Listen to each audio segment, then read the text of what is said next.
y recordando lo importante y lo maravilloso que fue ese periodo, ese inicio, ese arranque de la iglesia y cómo Dios respaldó su obra, cómo Dios respaldó el ministerio de la iglesia, el ministerio del apóstol Pablo y cómo hubo provecho espiritual para las almas que estuvieron en esa iglesia, que no era perfecta, amén, no era una iglesia perfecta porque cuando uno lee los detalles se da cuenta de que habían situaciones, pero era una iglesia que amaba al Señor, era una iglesia que entendía que debía haber perdón, que debía haber misericordia, que se debería corregir el pecado, que se debía enseñar a los hermanos, que se debía guiar a la iglesia.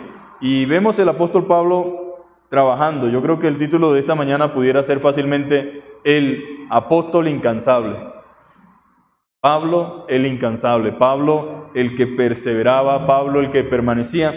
Y precisamente hoy vamos a hablar acerca del capítulo 19, estamos en el capítulo 19, y vamos a leer los versículos del 1 en adelante, y el tema de la mañana de hoy es el tercer viaje misionero, el tercer viaje misionero. Y dice la palabra del Señor de la siguiente manera: aconteció que entre tanto que Apolos estaba en Corinto, Pablo, después de recorrer las regiones superiores, vino a Éfeso y hallando a ciertos discípulos les dijo: ¿recibisteis el Espíritu Santo cuando creísteis? Y ellos respondieron: ni siquiera hemos oído si hay Espíritu Santo. Entonces dijo: ¿en qué pues fuisteis bautizados?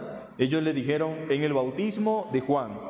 Dijo Pablo: Juan bautizó con bautismo de arrepentimiento, diciendo al pueblo que creyesen en aquel que vendría después de él, esto es, en Jesús el Cristo. Cuando oyeron esto, fueron bautizados en el nombre del Señor Jesús. Y habiéndoles impuesto Pablo las manos, vino sobre ellos el Espíritu Santo, y hablaban en lenguas y profetizaban.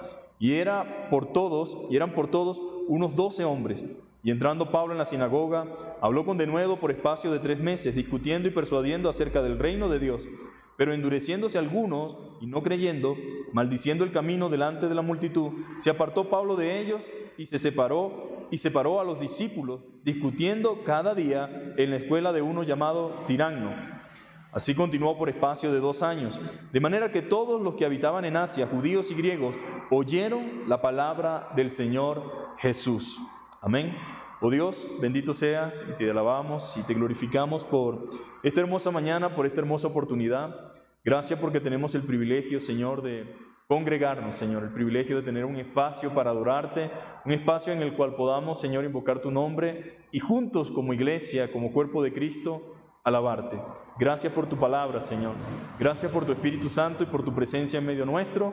Sé tú ayudándonos, Señor, a comprender, Señor, a entender tu voluntad, Señor, y a crecer en ella. En el nombre poderoso de Jesús. Amén. Entonces estamos en el tercer viaje misionero. El tercer viaje misionero. Y muchas personas quizás digan: ¿qué vida se daba Pablo, verdad?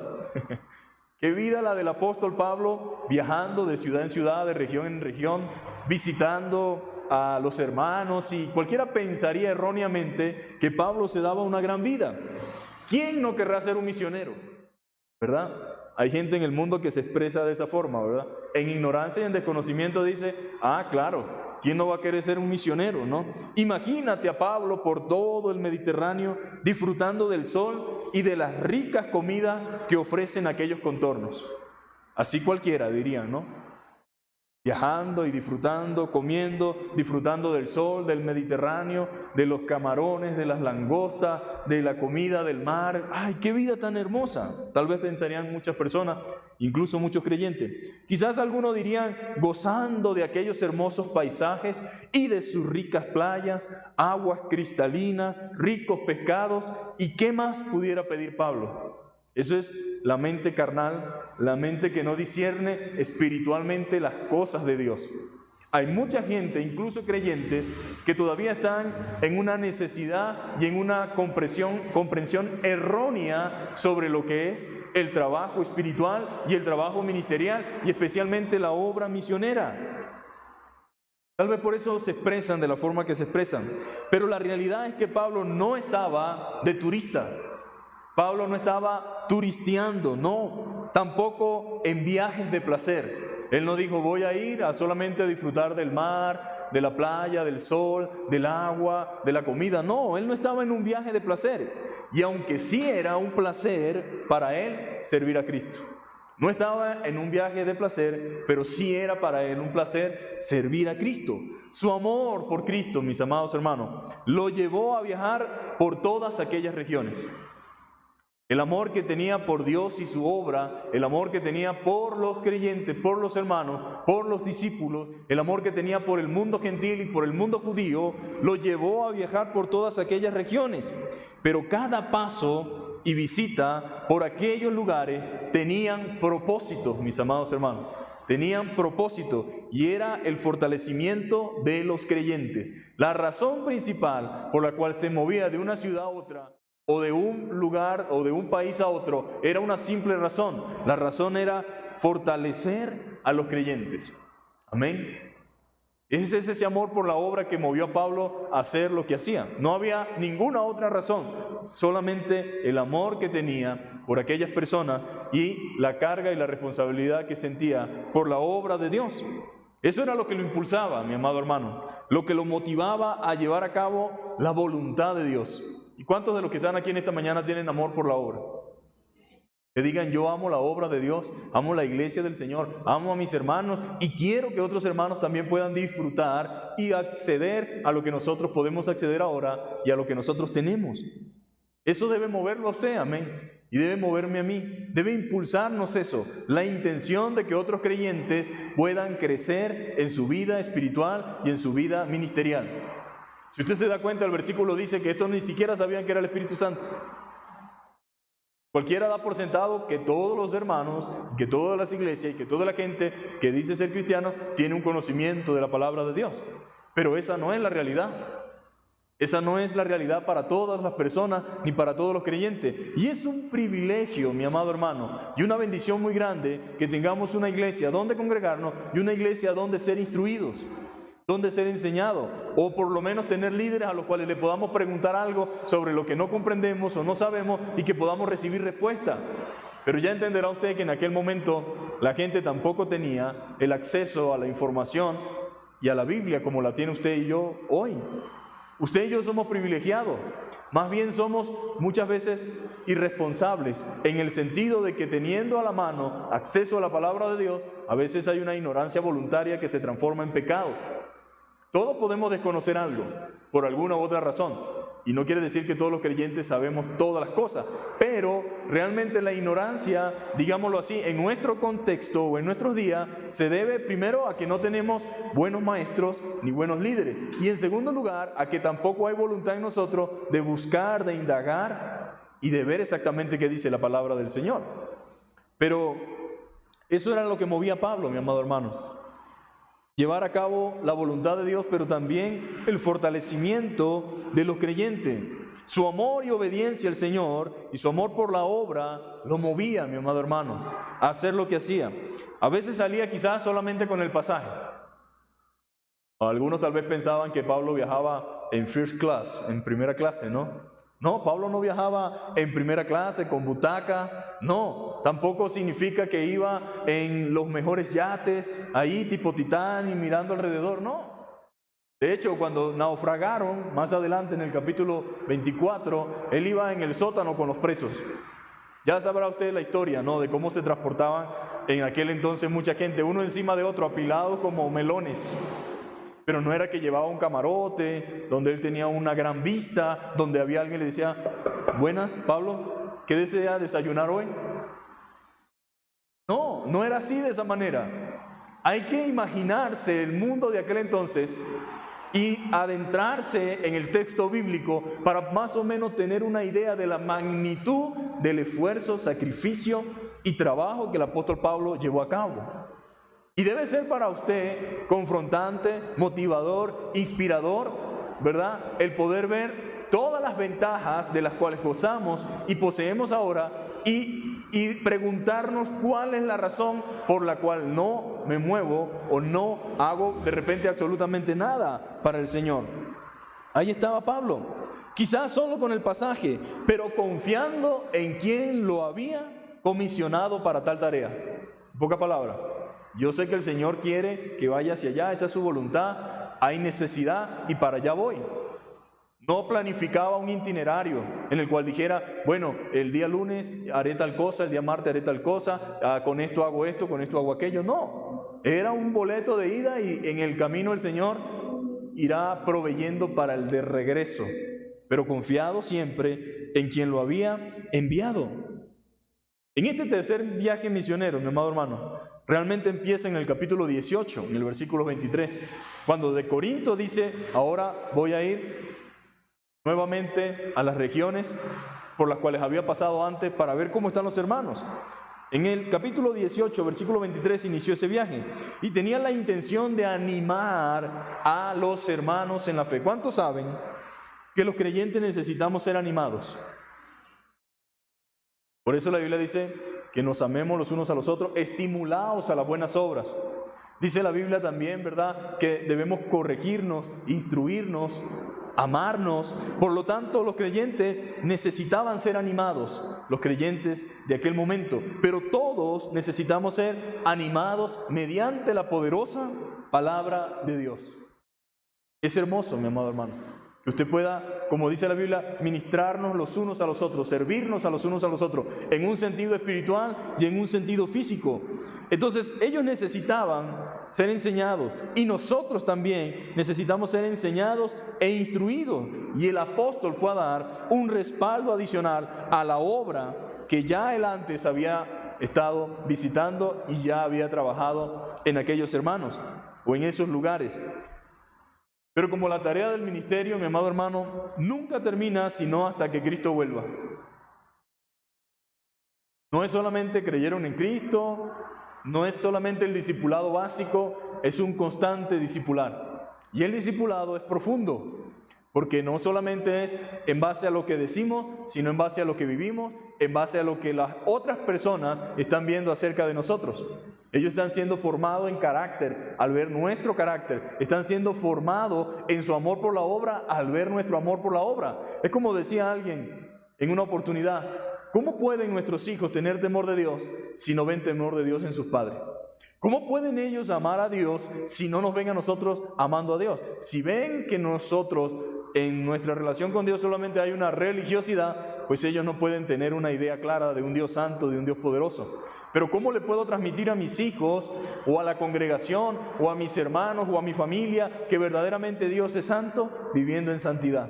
¿Cómo puedo transmitirle a mi familia que Dios es lo más grande en mi vida si no hago absolutamente ningún esfuerzo, ningún sacrificio por el Señor ni su obra? De manera que el apóstol Pablo estimulaba por la enseñanza, por sus palabras, ¿verdad?, pero también por su vida. El hecho de que alguien viniera de tan lejos con tanto esfuerzo y sacrificio a darnos una vuelta para saber cómo estamos y para ayudarnos y comunicarnos algo importante sobre Dios, decía mucho, amén, sobre el Dios de Pablo y sobre el cristianismo. Y así es, mi querido hermano, el ministerio nunca termina sino hasta que Cristo vuelva. Este es el único lugar donde no hay jubilados. Uno se puede jubilar de cualquier trabajo, pero en la iglesia, mientras tenga aliento y tenga vida, uno debe servir al Señor. Es lo que nos corresponde, servir a Cristo, amén. Y en algunas ocasiones, pues, tristemente, tampoco nos graduamos. Aquí no hay un lugar donde diga, llegué al tope. Ya de la Biblia, de Cristo, de su palabra y de su iglesia, lo sé todo, ya no necesito más nada. Aquí la graduación verdadera es cuando Cristo vuelva y estos cuerpos corruptos sean transformados en cuerpos de gloria. Mientras estamos en un constante aprendizaje. Entonces él volvió a ver a los hermanos, volvió a ver qué necesitaban en cuanto a su fe y a su vida espiritual. Así, mi amado hermano, como la tarea de un padre nunca se acaba, ni siquiera cuando sus hijos ya son adultos.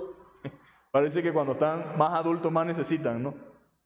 Uno diría, bueno, cuando ya estén grandes y se vayan de la casa, listo, cumplí, ya acabé con mi responsabilidad de padre, pero no, el trabajo de padre nunca se acaba, ni siquiera cuando los hijos ya son adultos. De la misma forma, en el ministerio, y muy especialmente en cuanto a la iglesia, o cuando una iglesia está naciendo, es cuando más necesita de la instrucción divina que viene mediante la palabra de Dios. ¿Por qué estamos estudiando el libro de Hechos? Porque aunque somos una iglesia, amén, somos una iglesia que está comenzando, somos una iglesia que está iniciando y que necesitamos muchas cosas que están allí en la palabra para nosotros servir y poner por obra en la iglesia donde Dios nos ha puesto. Pero una iglesia naciente necesita instrucción divina que viene mediante la palabra de Dios, y eso era específicamente lo que Pablo estaba haciendo. Era lo que hacía Pablo: confirmar a los creyentes, reafirmar, confirmar y reafirmar para que se arraigaran cada vez más y más en el Señor. Nosotros no podemos simplemente decir, yo sé eso y ya. Nosotros tenemos que meditar en eso que sabemos y continuar allí en eso que sabemos, persistir en esas verdades. ¿Para qué? Para reafirmarnos cada día más y para que podamos arraigarnos al Señor de manera más profunda. Entonces, en primer lugar, podemos decir que el viaje era necesario. Una cosa es viajar innecesariamente y otra cosa es viajar necesariamente. El apóstol Pablo no andaba viajando, digamos, por no dejar o porque estaba aburrido. El viaje era necesario. ¿Y cómo podemos nosotros saber que el viaje era necesario? Bueno, la Biblia nos lo dice. No eran caprichos del apóstol Pablo. Había razones por las cuales Pablo tenía que viajar. No eran vacaciones ni un resort. Había necesidad en el pueblo de Dios. Esa era la razón. Había necesidad. Y él entendía eso. Había necesidad. La gente necesitaba escuchar la palabra y ser edificados en la fe y en la verdad, y gloria a Dios por Pablo y su disposición a oír la voz de Dios y a la necesidad de la iglesia. Así que necesitamos nosotros obreros, amén. Gente dispuesta no a lo que quiere, sino a lo que se necesita y a lo que Dios realmente quiere. Obreros amantes y ocupados de la obra. Yo creo que lo más difícil, mi amado hermano, en el tiempo en que estamos es encontrar gente fiel. Que no importa que el trabajo sea solamente empujar la roca. Pero es que no veo que avanza. No importa, haga lo que lo mandaron a hacer, espiritualmente hablando, lo que Dios le demanda, y deje el resultado al Señor. Descanse en el Señor. Pero necesitamos obreros amantes y ocupados de la obra. Gente comprometida, no con los hombres, sino con Dios. Gente que entienda que la obra requiere de hombres y mujeres bien dispuestos, bien deseosos, entregados, sacrificados, que entienden que deben hacer un balance entre una cosa y otra y darle prioridad también a las cosas de Dios. La misma Biblia, mis amados hermanos, nos confirma en el capítulo 19, verso 1, que en Éfeso habían unos discípulos que necesitaban ser instruidos respecto a Cristo y su Espíritu Santo. Ahí está, verso 1. Aconteció que entre tanto que Apolos estaba en Corinto, Pablo, después de recorrer las regiones superiores, vino a Éfeso y hallando a ciertos discípulos, les dijo, ¿recibiste el Espíritu Santo cuando creíste? Y ellos le dijeron, siquiera hemos oído si hay Espíritu Santo. Entonces dijo, ¿en qué pues fuiste bautizado? Y ellos dijeron, en el bautismo de Juan. Y Pablo les dice, Juan bautizó con bautismo de arrepentimiento, diciendo al pueblo que creyesen en aquel que vendría después de él, esto es, en Jesús el Cristo. O sea, esto es una manera muy resumida de decir la carencia espiritual, la carencia de verdad bíblica que estos creyentes tenían. Tenían una necesidad espiritual. Tenían necesidad de ser instruidos, necesidad de ser enseñados, necesidad de que alguien les compartiera la otra versión y la otra parte, el complemento de lo que Juan venía diciendo. Y ahí estaba Pablo, en Éfeso, hablando. La idea de Pablo era asegurar y afirmar en la fe a los nuevos creyentes. Uno puede creer en Cristo, pero después de creer en Cristo vienen un montón de cosas. Alguien cree en Cristo hoy y mañana va y de repente hace algo incorrecto. Y no necesariamente porque no sea cristiano, es porque no sabe, porque no está instruido, porque no comprende, porque nadie le ha enseñado, porque nadie le ha hablado. Cada día contara historias en ese periodo de arranque, pues uno se reiría de muchas cosas, ¿verdad? Que hacíamos o que hicimos, pero no lo hacíamos voluntariamente, sino en ignorancia y en desconocimiento. Y aunque es cierto que una persona de nuevo, tiene un corazón nuevo, tiene una mente renovada, aún hay cosas que necesitan instrucción y dirección. Ellos habían escuchado a Juan, dice la Biblia, y habían sido bautizados en el Jordán, quizás, pero no habían escuchado lo demás. ¿Y qué era lo demás? Un evangelio, mi amado hermano, sin Cristo y sin su Espíritu Santo, no es un evangelio completo y por lo tanto no puede ser eficaz. La gente necesita saber que las buenas noticias son estas, que Cristo Jesús vino al mundo a salvar a los pecadores, de los cuales yo soy el primero.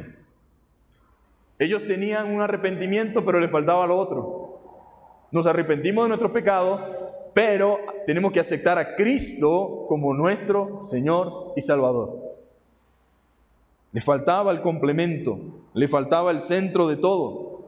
Estos hombres necesitaban escuchar el evangelio de la salvación porque Juan predicó el juicio que venía y la necesidad de arrepentimiento. Pero él mismo decía, detrás de mí viene uno más poderoso que yo. Él os bautizará en Espíritu Santo y fuego. Es lo que dice Mateo 3. Sobre el trabajo de Juan, preparar el corazón de la gente para la venida del Mesías. Pablo tuvo que enseñarles estas cosas, que sin Cristo no hay salvación y que necesitamos el Espíritu Santo para poder vivir la vida que Dios demanda. ¿Quién puede vivir la vida cristiana sin el Espíritu Santo morando dentro de él? Simplemente es un fracaso tras fracaso, una derrota tras derrota y una frustración en no poder hacer aquellas cosas que sabemos que son las correctas, que queremos hacerlas correctamente, pero no podemos, porque sin el Espíritu Santo no se puede hacer eso. Pero hay otra realidad aquí que usted tiene que entender. Cuando yo creo en la obra del Espíritu Santo en mí, trayendo convicción de pecado, y una vez que confieso a Cristo, no solamente trae convicción en el Espíritu Santo, sino que ahora mora dentro de mí. Es lo que enseña la palabra de Dios. Entonces, luego que creyeron, dice la Biblia, fueron bautizados en el nombre de Jesús, cumpliendo así con la gran comisión. Esa fue la instrucción del Señor. Ir por todo el mundo y predicar el evangelio, el que creyere fuere bautizado, y luego enseñándole que guarden todas las cosas que yo les he mandado. Yo sé, y aunque no los estoy viendo, ¿verdad?, que algunos están aquí en este pasaje preguntándose sobre el Espíritu Santo, preguntándose sobre lo que dice el texto, sobre las nuevas lenguas y sobre que profetizaron. Ese tema ha generado mucha confusión, especialmente porque hay grupos que enseñan que la gente puede ser creyente, pero necesita el bautismo del Espíritu Santo.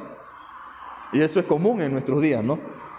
Que la gente enseñe que necesita el bautismo del Espíritu Santo. Pero podemos darnos cuenta de la respuesta haciéndonos esta pregunta: ¿cómo recibieron ellos el Espíritu Santo? ¿Por fe en Cristo o por la imposición de las manos de Pablo? Por la fe en Cristo. Porque hay algo que usted debe entender, mi amado hermano. Primero, tuvo que hablarle acerca de Cristo, tuvo que enseñarles acerca de Cristo, se arrepienten, ¿verdad? Y luego son bautizados. Pero el Espíritu Santo se recibe por fe en Cristo y no por la imposición de las manos. Mucha gente cree que si alguien le pone la mano va a recibir el Espíritu Santo, y no funciona así. Lo primero que debemos saber es que ningún hombre puede dar el Espíritu Santo a otro hombre. Yo no puedo darle el Espíritu Santo a nadie. El Espíritu Santo solamente lo da Dios. Amén. Eso lo puede dar el Señor. El don de Dios, dice la Biblia, no se puede comprar con dinero. Dijo Pablo a Simón, ¿recuerdan? El mago: dame ese poder a mí también. Y dijo: no, el don de Dios no se puede comprar con dinero. Dijo Pablo a uno que quería ese poder: es un don de Dios y una promesa para los creyentes. El Espíritu Santo es un don de Dios y una promesa de Dios para todos aquellos que confían en Él. Pablo lo que hizo fue orar por ellos y luego de aclararles y exponerles el Evangelio, como resultado de creer en Cristo, recibieron el Espíritu Santo. Amén. Entonces, por ahí no podemos nosotros andar diciéndole a la gente que le vamos a dar el Espíritu Santo, ¿no? Porque eso era, ¿qué es el Espíritu Santo? La señal y la evidencia de haber creído en Cristo y de haber confiado en el Señor. Todos aquí a lo mejor hemos experimentado una situación en la cual en algún momento nos hemos preguntado: ¿será que yo tengo el Espíritu Santo? Porque claro, cuando escuchamos personas que manifiestan experiencias, ¿verdad?, posteriores a la salvación, la gente puede tender a sentirse mal y decir, ¿y qué pasaría conmigo? Porque a mí no me pasó eso, o yo no tuve esa experiencia. ¿Será que en mí mora realmente el Espíritu Santo? Ahora, vamos a ver qué dice la Biblia. Que debe ser bueno un programa así, ¿verdad? ¿Qué dice la Biblia? Porque, ¿qué quiero decirle con esto, mis amados hermanos? En Efesios, vamos a ver una verdad establecida en la palabra. Efesios, capítulo 1, versículo 13. Dice la Biblia, en él también vosotros, habiendo oído la palabra de verdad, el evangelio de vuestra salvación, y habiendo creído en él, ¿qué dice? Fuiste sellados con el Espíritu Santo de la promesa, que es las arras de nuestra herencia, hasta la redención de la posesión adquirida para la alabanza de su gloria. Pablo está diciendo, automáticamente, luego de que una persona cree en Cristo, es sellado ¿con qué? Con el Espíritu Santo. Y en el tiempo de Pablo, unas arras significaban un pago, un adelanto que se daba por algo que se iba a comprar. Lo que está diciendo aquí el apóstol es que todos aquellos que han creído en Cristo fuimos sellados con la garantía. La garantía es la morada del Espíritu Santo en nosotros, que fue dada, otorgada por gracia conforme a la voluntad de Dios en el momento en que creímos. Ahora, una cosa es la llenura del Espíritu Santo, que es un constante buscar del Señor, un constante de la palabra, un constante de la oración, y otra cosa es decirle a alguien que necesita el Espíritu Santo. Nadie en este tiempo puede decirle a otro, tú eres cristiano pero no tienes el Espíritu Santo, porque no hay forma de que alguien llegue a ser cristiano sin la obra del Espíritu Santo. De manera que es importante. Ahora, la Biblia también dice, mas vosotros no vivís según la carne, en Romanos 8:9, sino según el Espíritu, si es que el Espíritu de Dios mora en vosotros. Y si alguno no tiene el Espíritu de Cristo, no es de él. O sea, para que alguien sea cristiano, tiene que tener el Espíritu Santo morando dentro de él. Por lo tanto, la razón por la que aquellos no tenían el Espíritu Santo cuando Pablo oró por ellos, era porque ellos no habían creído en Cristo todavía. Tenían un conocimiento de lo que Juan enseñó, pero no habían nacido de nuevo, no habían tenido una experiencia con Cristo. La Biblia también dice en 1 Corintios capítulo 12, versículo 13, porque por un solo Espíritu fuimos todos bautizados en un cuerpo, sean judíos o griegos, sean esclavos o libres, y a todos se nos dio a beber de un mismo Espíritu. En Hechos 1:5 dice la palabra del Señor, Dios mismo confirmó que daría el Espíritu Santo a los que confían en Él. Juan bautizó con agua, pero yo con el Espíritu Santo. Ese Espíritu les dará poder para ser testigos. De manera que nosotros debemos tener claro que el Espíritu Santo no lo podemos dar nosotros. El Espíritu Santo es algo que es dado por Dios, y todas aquellas personas que se hayan arrepentido de sus pecados y hayan puesto su confianza en Jesucristo como su Salvador, desde el momento en que creen, no después, no mañana, no pasado mañana, no depende de cómo ande hoy, de cómo ande después, es desde ese momento en que creen, son sellados con el Espíritu Santo. Ahora, todo esto nos lleva, mi amado hermano, a darnos cuenta de que en cada viaje de Pablo, detrás estaba el Señor guiándolo y dirigiendo a Pablo, a donde existía la necesidad. Yo me imagino que Pablo ciertamente, en su humanidad también había incertidumbres, también habían preguntas, y en algún momento iba hacia un lado, ¿verdad?, pensando que era el camino, y fue cuando el macedonio le apareció en sueño y le dijo, pasa y ayúdanos. Eso significa Dios guiando nuestras vidas y Él obedeciendo la dirección del Señor. Pero cuando uno ve este caso particular de que Pablo llegó a Éfeso y habían ahí unos discípulos que no habían escuchado ni de Cristo ni del Espíritu Santo, y cómo luego de que Él les habla y les explica, ellos acceden al bautismo y luego reciben el Espíritu Santo, es un indicativo de que era voluntad de Dios de que Pablo pasara por allí. No fue por casualidad, no fue por capricho, no. Dios estaba, mi amado hermano, detrás, guiando y dirigiendo a Pablo a donde existía la necesidad. Es de Dios que nosotros ayudemos a otros creyentes en la fe y que sean afirmados en la palabra. Si usted tiene un conocimiento Si Dios le ha dado una capacidad, si Dios le ha dado esa gracia, si usted tiene la experiencia y el entendimiento y Dios pone a su lado gente que necesita instrucción y dirección, es de Dios que usted los ayude, amén, espiritualmente. Todos estamos llamados a discipular, de acuerdo a la capacidad que tengamos. Siempre hay alguien que sabe menos que nosotros y siempre hay alguien que sabe más que nosotros, amén. Siempre hay alguien que sabe menos que yo y siempre hay alguien que sabe más que yo. Cuando usted tiene estos conceptos claros, usted es una persona que siempre va a crecer. ¿Por qué? Porque usted crece ayudando a otro, pero también crece aprendiendo de otro. Y yo creo que como cristianos, amén, debemos tener esa actitud. Ayudar a crecer a otros en la fe y que sean afirmados en la palabra, mi amado hermano. La razón por la cual hoy vemos lo que vemos y vivimos lo que vivimos dentro de la iglesia es por el desconocimiento de aquellos que asisten o están dentro de la misma iglesia. Ciertamente, las consecuencias de la ignorancia y del desconocimiento de la palabra de Dios son fatales, amados hermanos. Son trágicas y dolorosas, muy tristes. Ahora, Pablo continuó predicando en Éfeso. Aquí se dice que pasó un espacio de 2 años enseñando y predicando, de manera que los de Asia, dice, judíos y griegos oyeron la palabra del Señor Jesús. No había excusa. Pablo no perdió su tiempo en Asia. Dicen los estudiosos que casi 3 años duró en Éfeso. Fue el lugar donde más tiempo duró. Y ahí uno se da cuenta que a veces las necesidades no son las mismas. Las circunstancias, la necesidad de la gente allí llevó a Pablo a tener que durar todo ese periodo de tiempo enseñando e instruyendo a la iglesia. No había excusa. ¿Por qué? Porque Pablo advirtió durante ese tiempo y invirtió dedicación por mostrarles a Cristo. En pocas palabras, yo me voy de aquí, dijo Pablo, porque pues yo soy eso, un plantador de iglesias, soy un misionero y ya cumplí mi trabajo aquí. Y ahora me toca seguir adelante. Pero no hay excusa para ninguno de los que están aquí. Todos los que están en Asia, eso se llama Asia Menor, lo que es actualmente Turquía, todas las personas que aquí habitan han podido escuchar el Evangelio. Y los que no lo han escuchado no es porque no se ha predicado, es que no han querido escuchar. Una cosa distinta es que el Evangelio no se haya predicado. Por eso cuando la gente me dice, es que Cristo no va a venir hasta que... No, el Evangelio se ha predicado, mi amor hermano. Sí, es cierto, hay regiones remotas, difíciles, complicadas, pero aún así la gracia del Señor ha permitido que el Evangelio llegue. La razón por la cual para cuando venga el Señor va a haber mucha sorpresa para muchos, no es porque el Evangelio no se había predicado, es que decidieron ignorar el Evangelio y no escuchar lo que el Señor estaba diciendo. Pues aquí también vemos esa historia, trágicamente.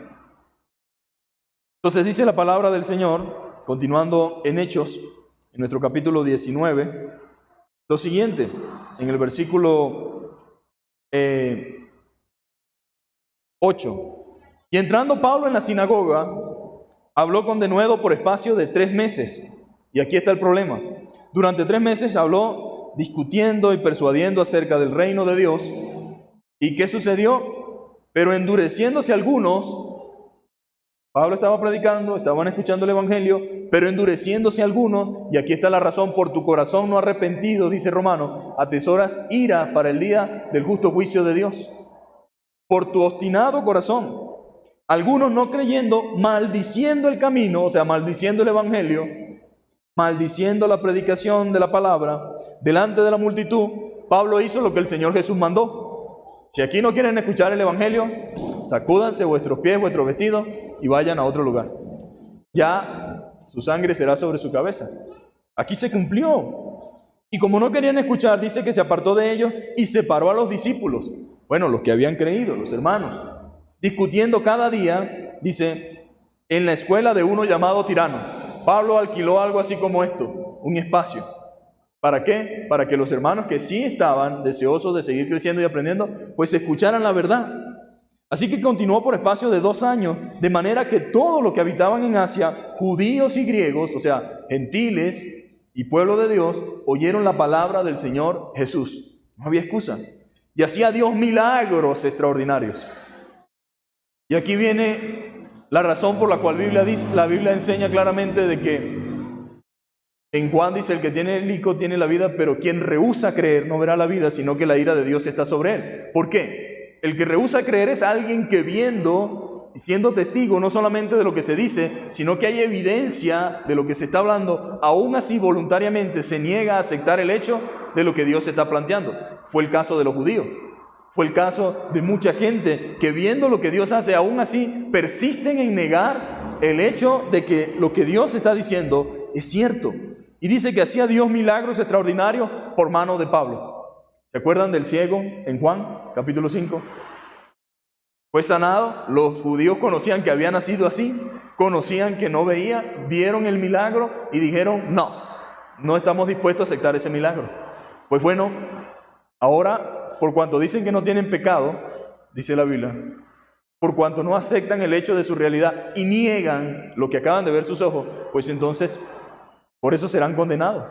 Y mucha gente vivirá esa experiencia, mi amado hermano, lamentablemente.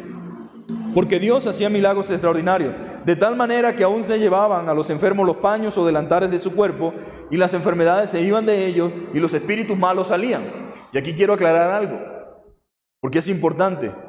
No eran cualquier tipo de milagro, mi amado hermano. Eran milagros extraordinarios. No era que le dolía la cabeza y se le quitó el dolor de cabeza. No era que de repente le dolía la muela y ya no le duele. Y si nosotros analizamos muchos milagros en el día de hoy, que no quiere decir que no existen milagros. Hay milagros porque Dios sigue siendo el mismo hoy, mañana y siempre. Pero si uno le hiciera un seguimiento a la gente que pasa en televisión o que salen en algunas iglesias diciendo que Dios los sanó, y le hacemos un seguimiento, porque cuando alguien es sano, mi amado hermano. Un milagro es, tenía cáncer, no tiene cáncer. No caminaba, ahora camina. Y no caminaba, no es que va a caminar atrofiado. Si no camina, va a caminar bien. El que era cojo, ya no cojea, ya corre, ya salta, ya brinca. Eso es un milagro. Y dice la Biblia que aún los enfermos tal vez no lo podían llevar, no lo podían mover, pero Dios en su soberanía, en su gracia, permitió esos milagros extraordinarios, que solamente por haber tocado a Pablo, dicen, ¿verdad? Igual como decían con la sombra de Pedro, iban y había milagros extraordinarios. Ahora, algunos dirán, ¿por qué eso sucedía y por qué ahora no puede suceder? Bueno, ahora sucede conforme al plan y a la voluntad de Dios, pero la razón es la siguiente. Éfeso era una ciudad supersticiosa, donde se movía la hechicería, la magia negra, y usted sabe, ¿no? Cuando uno va a predicar de un Dios vivo, un Dios real, la gente dice, no, pero es que aquí operan gente sin abrirlo. En Venezuela hay algo que se llama la montaña de Sorte, y la gente va con enfermedades y supuestamente allá los curan, los sanan, y sucede porque el poder del maligno también tiene poder para hacer muchas cosas, pero el poder de Dios siempre es superior. ¿Se acuerdan las dos serpientes, la de Moisés y de Faraón? Sí, también hacía una serpiente, pero la serpiente del Señor se comió a la de los brujos, y los brujos tuvieron que reconocer el poder de Dios. Y en su misericordia, Dios permitió que se hicieran milagros para que mucha gente que estaba atrapada en ese engaño satánico pudiera salir de esa esclavitud a la luz del Señor. Pero había propósito, ¿no? Por eso sucedían este tipo de cosas. Pero dice la Biblia, ¿verdad?, que hacía Dios milagros. Y dice que algunos enfermos llevaban a los enfermos los paños o delantares de su cuerpo, y las enfermedades se iban de ellos, y los espíritus malos salían. Y aquí quiero detenerme. ¿Cuánta gente en el día de hoy cree que los demonios no existen? Piensan que el diablo, no. O sea, iglesias en las cuales, no. Ay, por favor, nosotros vamos a estar creyendo en esto, vamos a estar creyendo en aquello. No. Nosotros no somos supersticiosos. Hermano, el diablo es real. Los demonios existen y los endemoniados también. Aunque a veces nosotros, por tanta distracción, a veces no podemos percibir eso. Pero es real, mi amado hermano. Y dice la Biblia claramente que los espíritus malos salían. ¿Por qué? Porque mucha gente está enferma por cuestiones de salud y otra gente está poseída y endemoniada y en esclavitud por causa de los espíritus malignos. Y aquí Pablo nos los relata, el texto bíblico. Pero algunos de los judíos exorcistas ambulantes intentaron invocar el nombre del Señor Jesús sobre los que tenían espíritus malos, diciendo: os conjuro por Jesús, el que predica Pablo. Una cosa es el que predica Pablo y otra cosa es que usted esté en la misma condición que Pablo. Cualquiera de los que estamos aquí, Si hemos creído en Cristo, si estamos bajo la autoridad de Cristo y viviendo conforme a su palabra, podemos expulsar un demonio. Porque no se trata de nosotros, sino del poder de Jesús y del nombre de Jesús. Pero ¿qué sucedía con estos exorcistas? Estos eran un grupo de personas que se dedicaban a practicar el espiritismo y a liberar personas, pero como todo, un brujo quita lo que otro brujo puso. ¿Sí me entiende? No hay magia blanca, ni magia negra, ni magia buena, ni magia... No, la brujería, el ocultismo, el paganismo, el satanismo, todo eso es un mundo espiritual y es real. Aunque algunos ignorantes no lo entienden y se meten ahí por jueguito, pero después quedan atrapados en tremendo problema. Pero es real. Y un brujo le echa una brujería a otro y otro brujo le quita la brujería que le echó el otro brujo. Y hay brujos de tamaño 1, de grado 2, de grado 3 y de grado 5. Los brujos profundos, se dice que en el Caribe existen en Haití, existen en Cuba, donde existe la brujería en gran escala. Ahora, nosotros como iglesia no estamos llamados a andar buscando, a andar invocando, ni a andar llamando lo que no se nos ha perdido. Aquí el único que merece la gloria es Jesús. El único que debemos glorificar es a Cristo. Nosotros no tenemos que tener aquí una batalla cósmica porque la Biblia dice que donde está el Espíritu de Dios hay libertad. Y si Dios está en este lugar, Él tiene el control de este lugar. Y si en algún momento entrara un endemoniado o una persona se le manifestara algo, pues esa persona debería sujetarse al nombre de Jesús.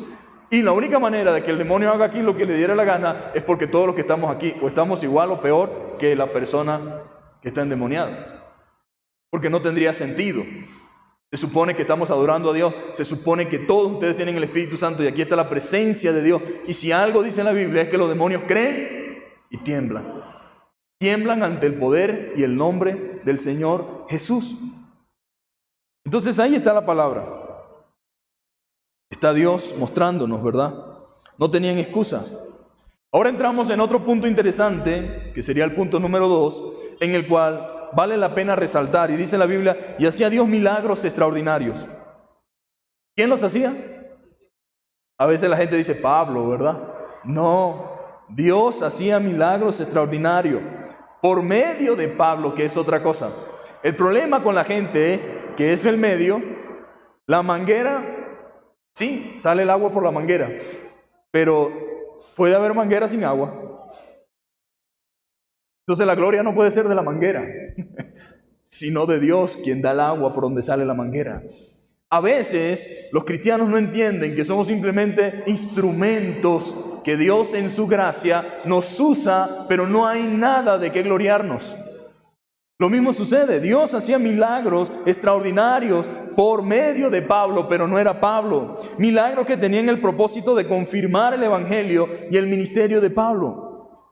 ¿Por qué tenía Dios que confirmar el ministerio de Pablo? Porque la gente podía pensar que Pablo era un charlatán más, que estaba inventando una religión más, que simplemente se quería ganar adeptos por razones equivocadas. Pero la forma de Dios demostrarle a los judíos, que fue lo mismo que hizo Jesús. Nicodemo dijo, Rabí, sabemos que ha venido de Dios, porque nadie puede hacer estas cosas si Dios no está con él. Es imposible. Lo que nosotros hemos visto que tú has hecho tiene que ser de Dios. Ahora le voy a decir algo. El diablo no libera a nadie de la esclavitud. El diablo esclaviza. El único que libera, saca de la esclavitud, de la oscuridad, es Cristo. Amén. Ahora recuerde que no existía el Nuevo Testamento. Y una forma de confirmar la autoridad de la enseñanza de Pablo era por medio de las evidencias del poder de Dios en la vida de Pablo mediante milagros extraordinarios. Efesios, mis amados hermanos, o Éfeso, era una ciudad supersticiosa que le encantaba la hechicería y el espiritismo, y mediante estas obras de poder Dios les mostraba que era más grande que los hechizos, que los brujos, que los efesios conocían. Dios es poderoso y soberano, y para Él no existen imposibles ni antes ni ahora. Él es el mismo hoy, mañana y siempre. Él todo lo puede, mi querido hermano. Todo lo puede. Y debemos confiar en Dios siempre y no en los hombres. Usted nunca verá a Pablo ofreciendo o fanfarroneando sobre milagros y sanidades para llamar la atención de los hombres. Si yo pusiera un cartelito ahí, venga por su milagro hoy, venga por su libertad financiera, venga para que conquiste el éxito, cansado del desamor, cansado de, pues yo creo que la gente entra por pura curiosidad. Ni siquiera quizás porque crea que va a ser posible. Pero dice, vamos a ver qué sucede, ¿verdad? Y si tengo 3, 4, 5 personas trabajando en el teatro, le digo, bueno, cuando yo diga tal cosa, tú vas a pasar. Y usted dirá, pastor, está jugando con fuego. Yo no niego los milagros de Dios, pero también entiendo que muchas cosas son actuadas y trabajadas dentro de muchos lugares. Y solamente Dios sabe que no mentimos, porque no es la primera vez que pasa, no es la segunda vez que pasa. Esto está cansado de confirmarse, pero como la gente dice, pues mientras uno no vea, ¿verdad? Uno sigue creyendo. Y Pablo, aunque hacía milagros extraordinarios, nunca puso, todo lo que quieran recibir su milagro y sanidad, vengan. Cualquiera diría, bueno, pastor, pero es una estrategia equivocada. Es una cosa que trae confusión, porque ¿qué si Dios no lo quiere sanar?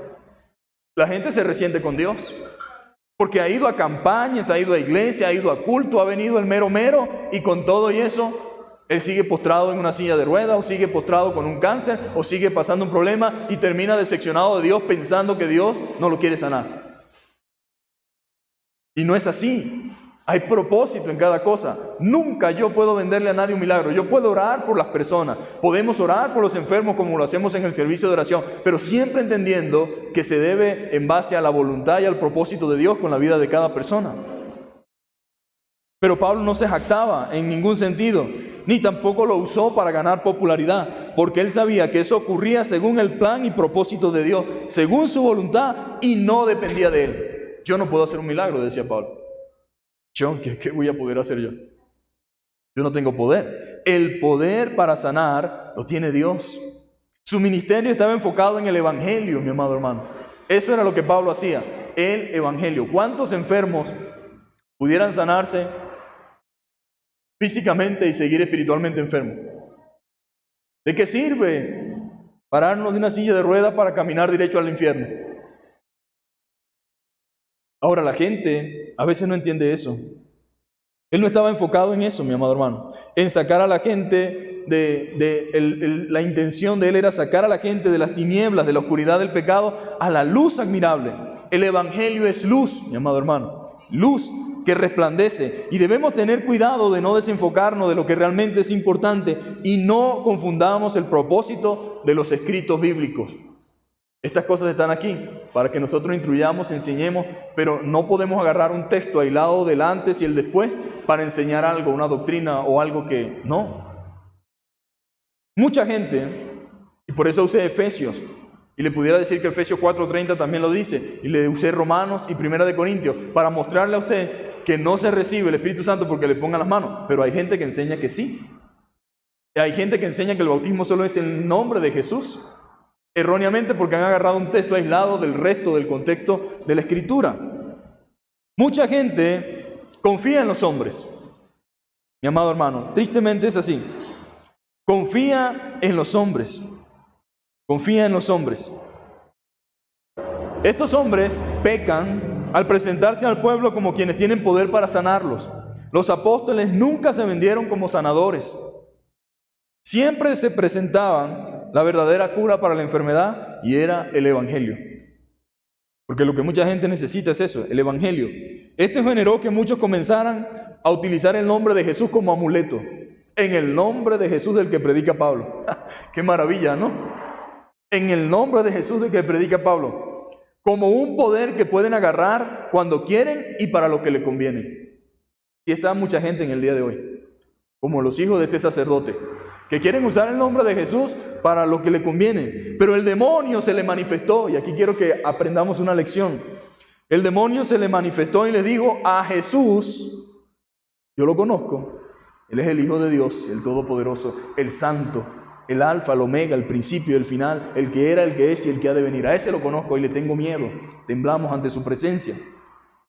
La Biblia dice entonces que los demonios creen y tiemblan, ¿verdad? A Pablo también lo conozco, dijeron los demonios. Sí, a Pablo lo conocemos. Ese es un siervo de Dios, un hombre santo, íntegro, movido por el amor y por la verdad. Pero ustedes, ¿quiénes son? En el cielo sabemos, como que diciendo en el infierno sabemos quién es Pablo. Los demonios sabemos quién es Pablo. Y por eso hacemos lo que hacemos. porque es un hombre que conquista almas para el Señor, gana almas para Dios, predica la verdad, predica con justicia y es usado por Dios. Pero a ustedes, ¿ustedes quiénes son? Y no solamente eso, ustedes son unos farsantes, estafadores, que buscan robarle la gloria a Dios, haciéndose pasar por lo que no son, lucrándose de todo esto. Esa es la realidad de mucha gente, porque ningún exorcismo es gratis. Vaya usted a hacerse un exorcismo, bueno, vaya no, ni lo quiera Dios. Pero la gente que va a los brujos, nada es gratis, mi amado hermano. Ni espiritualmente ni físicamente. Así es la realidad, nada es gratis. Ustedes son unos estafadores que buscan robarle la gloria a Dios, haciéndose pasar por lo que no son, lucrándose de todo esto. Y dice la Biblia que les dio una lección y salieron desnudos de aquel lugar y fueron avergonzados. Y así lo serán todos aquellos que juegan con el nombre de Cristo. Mucha gente que juega a sacar demonios, ¿qué pasará cuando se le manifieste uno de verdad? ¿Qué va a pasar? Porque el problema es el siguiente, no es que yo en sí o usted en sí tenga poder para echar fuera demonios, es en el nombre de Jesús. Pero lo que sí es cierto es que una vida que está bajo autoridad tiene autoridad. Una vida que está en santidad, una vida que camina conforme a la palabra, tiene la autoridad de Dios para echar fuera demonios. Pero si una persona vive después que sale de la iglesia el domingo como quiere, hace cosas que no debe, vive en cosas que sabe que están mal delante de Dios, ¿cómo cree usted que van a tener autoridad y poder para echar fuera demonios? Puede que el demonio, y ha pasado, lo desenmascara en público diciendo, sí, yo sé quién es Jesús, yo sé quién es Pablo, pero tú eres esto y esto. Tú eres un adúltero, un fornicario, tú eres un perverso, un pervertido, tienes estas prácticas, y uno dice, qué tremendo, porque hay mucha gente que a veces juega a ser santo, a ser exorcista, cuando realmente el que necesita un exorcismo es él o ella. Y ahí está la palabra del Señor. Dios obra, mi amado hermano, de manera especial y única. Por eso podemos confiar en Él y todo cuanto Él hace. Debemos confiar en el Señor, amén. Este generó salvación en aquella ciudad pagana. Había propósito. Los que practicaban la magia negra y los hechizos trajeron los libros como señal de renuncia al ocultismo y relación con las tinieblas. Hubo victoria. Ahora, dice, había 7 hijos de un tal Esteban, judío, jefe de los sacerdotes, que hacían esto. Pero respondiendo el espíritu malo, dijo, a Jesús conozco y sé quién es Pablo, pero vosotros quiénes sois. Y el hombre en quien estaba el espíritu inmundo, o sea, el endemoniado que los exorcistas estaban tratando de sacar, saltó sobre ellos, dominándolos pudo más que ellos. Ahora, una característica del endemoniado es tener una fuerza sobrehumana.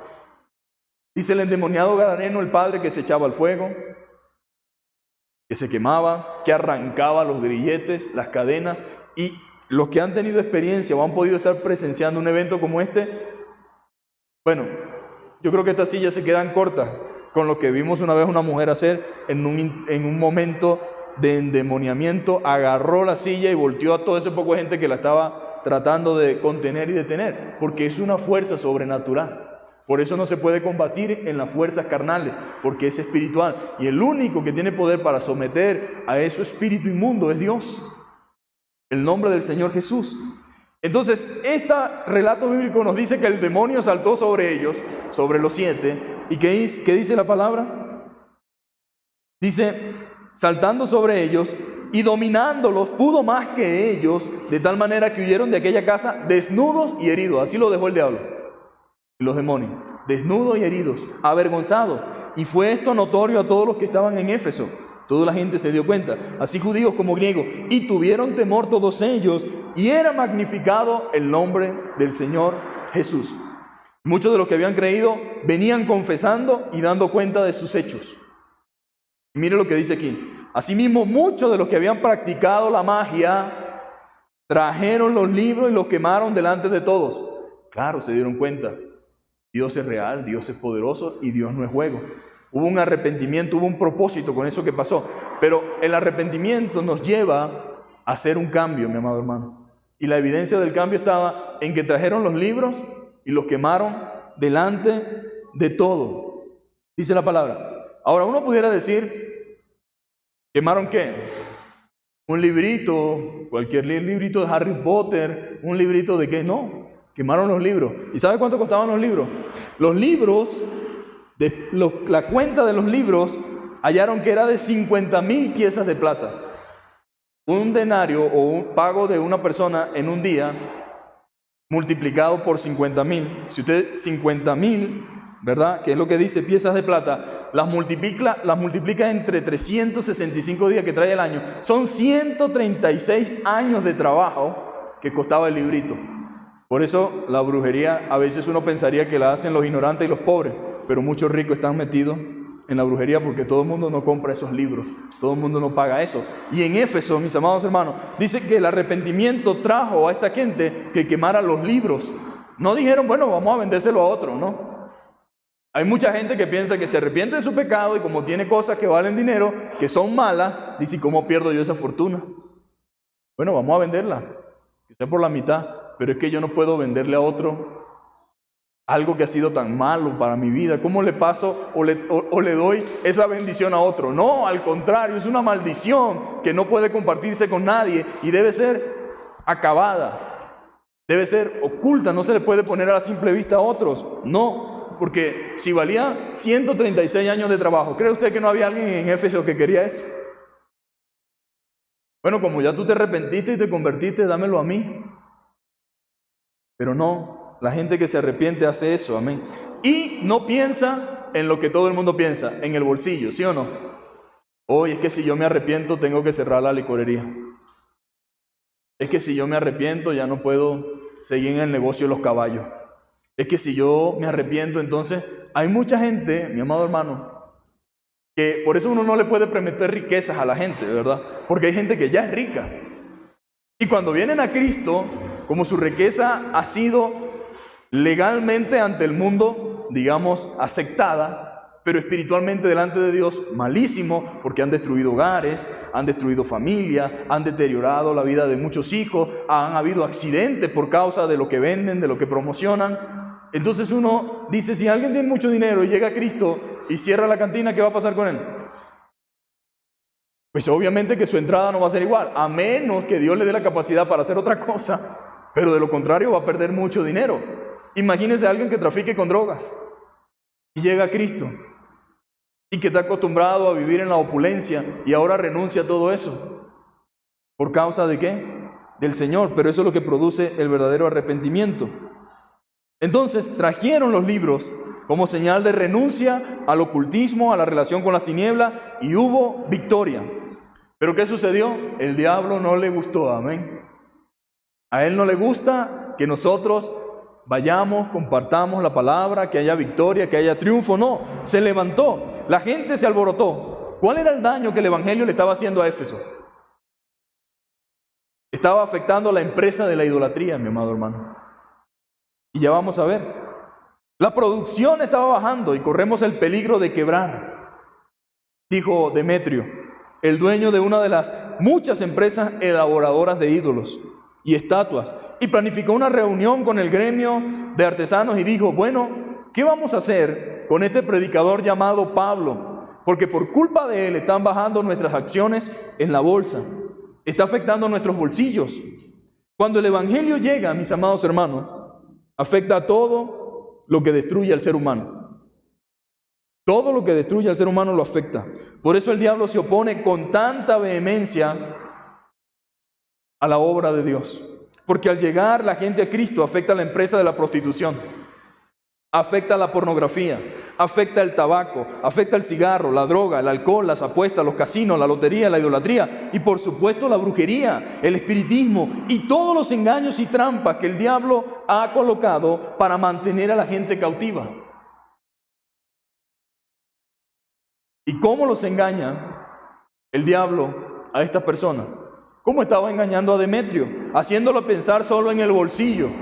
Demetrio no dijo, ay, están ofendiendo a la diosa Diana, ¿verdad? No, él usó eso como excusa, pero lo que realmente le generaba problema a él era que ya no se estaban vendiendo las estatuillas de la misma manera como se estaban vendiendo antes de que Pablo llegara. Pero no la verdadera vida y libertad. Todas estas cosas que hemos mencionado son el flagelo de nuestros pueblos. comunidades, barrios, ciudades, y hay gente que se lucra de todo esto. Hay gente que le conviene que el drogadicto se mantenga ahí. A él no le interesa la familia del drogadicto, a él no le interesa la vida del joven, no le interesa la vida de la familia, no. Él se lucra de todo eso. Pero alabado sea Dios, amén. Hay poder en el evangelio que predicamos para salvar, para cambiar, para transformar y liberar de la esclavitud del diablo y de los vicios, amén. Hay poder en el nombre de Jesús. Y dice la Biblia, mi amado hermano, que se armó un gran tumulto, un gran problema, porque estas personas se vieron afectadas. Se vieron afectadas en su comercio y en la idolatría. ¿Sabía usted que la idolatría es una empresa multimillonaria? Multimillonaria. Estampitas de todo tipo, de todo tamaño, santos.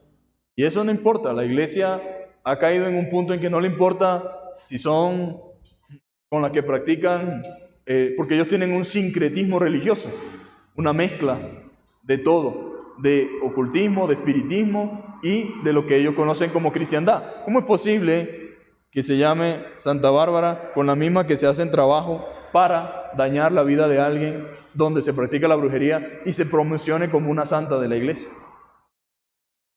Entonces tienen un montón de disfraces, pero realmente son demonios, realmente son potestades que operan bajo el gobierno de Satanás. Y se generó un problema. La predicación del evangelio iba transformando a las vidas, transformando los corazones y transformando a las personas. Y al transformarse la mente, mi amado hermano, al diablo no le importa cuál Dios usted adore, siempre y cuando no sea el verdadero. Si usted quiere a José Gregorio, él le pone a José Gregorio. Si usted quiere a María, él le pone a María. Si usted quiere a San Benito, él le pone a San Benito. Y si usted quiere a Santa Bárbara, él le pone a Santa Bárbara. Y si usted quiere a Changó, él le pone a Changó. Y si usted quiere, no importa cuál adore usted, menos que no adore a Jesús. Pero cuando se predica la palabra, cuando la convicción llega, cuando el arrepentimiento se genera y la persona nace de nuevo, ya no tiene nada que ver con eso. Ya no tiene nada que ver con la empresa de la pornografía, de la prostitución, del alcohol, del tabaco. Y por supuesto que quizás en nuestra mente nosotros pensemos que no ha pasado nada. Pero en el mundo espiritual, en el mundo del cielo, en el mundo del mundo espiritual, en el cielo hay una celebración, pero aquí hay una reunión inmediata. ¿Qué está pasando con nosotros? ¿Por qué nos dejamos ganar a fulano de tal?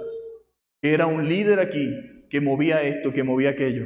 Por eso que lo más difícil es cuando alguien de la industria se convierte, alguien que está en el mundo del cine, en el mundo de la música, y eso es un golpe muy bajo, porque ese mundo mueve muchas masas, mueve a muchas personas. Recuerdo la entrevista que le hacían a Nelson Ned sobre su arrepentimiento, y fue aquí en Colombia que le hicieron la entrevista, y el hombre le preguntaba, y entonces Nelson Ned decía, ¿por qué Cristo?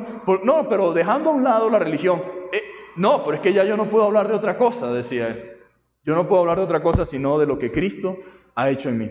Ahora, que Dios nos ayude, amén, a entender la profundidad de lo que hemos hablado esta mañana y que como Pablo podamos entender que somos nosotros los que estamos llamados a predicar la palabra y a ver los efectos que el Evangelio tiene en la vida de aquellos que escuchan. Vamos a ponernos sobre nuestros pies y así nos despedimos esta mañana. Señor, te damos gracias por tu palabra, Señor, la cual es verdad. Gracias, Señor, porque podemos aprender de Pablo muchas cosas, Señor. Entre ellas, en esta mañana, tú eres real y estás por encima de todas las potestades espirituales, Señor. Gracias, Señor, porque tú nos mueves, Señor, en la dirección correcta. Gracias, Señor, porque podemos ver que aunque el mundo está gobernado por el maligno y operan fuerzas contrarias a tu palabra, el Evangelio es más poderoso, Señor. Gracias, Señor, porque tú cambias, porque tú transformas y porque, Padre, tú guardas también a tus hijos y a tu iglesia y a tu pueblo. Oramos para que nos guardes, Señor, para que nos des sabiduría, para que bendigas tu iglesia con discernimiento espiritual y con poder de lo alto, Señor, para que hagamos, Señor, tu voluntad, Señor. Guarda nuestros corazones, guarda nuestras mentes y ayúdanos a vivir en integridad de tal manera, Señor, que en todo tiempo y en todo momento seamos capaces de hablar con la autoridad tuya, Señor, para reprender, Señor amado, cualquier cosa que se oponga a tu palabra, Señor. Padre, gracias te damos, Señor, en este momento y en esta hora, en el nombre poderoso de Jesús. Amén. Dios les bendiga, mis amados.